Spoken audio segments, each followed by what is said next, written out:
It appears I was looking at things wrong. What do you mean? All of you.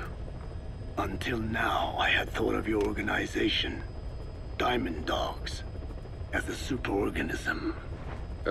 You'll have to explain that one.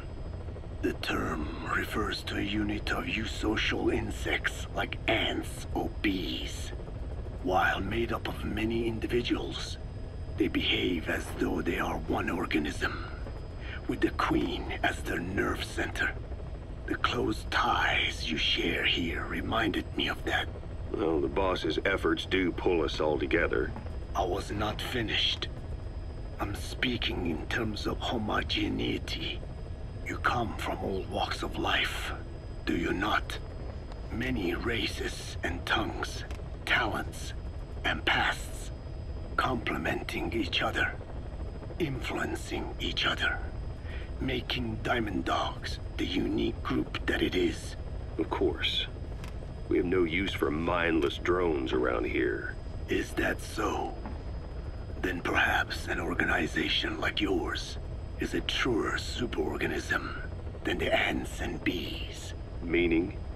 Most organisms adapt to their environment by coexisting with other species.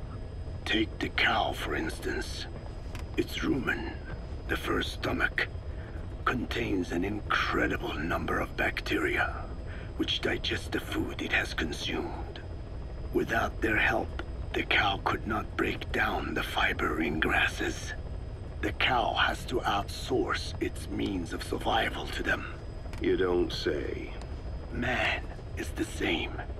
Some 100 trillion bacteria live inside the human intestines. Without the bacteria, they could not function properly. And it does not stop there. The stomach, the mouth, the skin, even the placenta contains bacteria that coexist with us. The same is true of parasites. In fact, the human immune system has evolved based on parasites being a part of it. Without them, the immune system can run amok and even damage other parts of the body.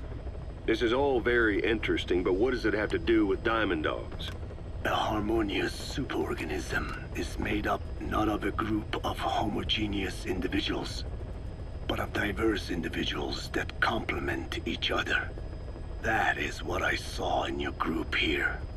Then it occurred to me that man is a superorganism. Man's phenotype is not determined solely by his genetics.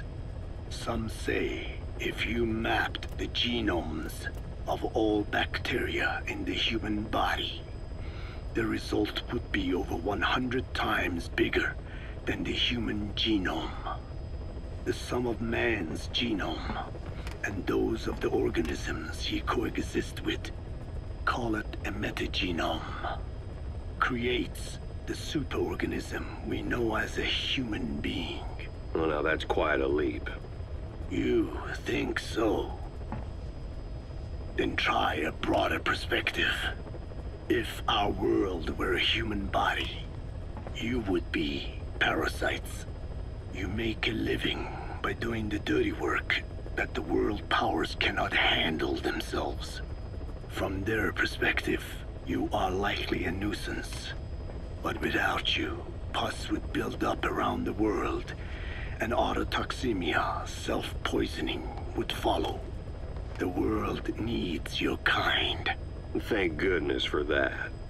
Skull-faced forced me to turn parasites into weapons. Creatures with which we are supposed to coexist. Meanwhile, that foundation I worked with focused solely on the human genome, apparently thinking that manipulating it would get them whatever new form they want. Both ways are mistakes. Neither is a true superorganism. I am Dine.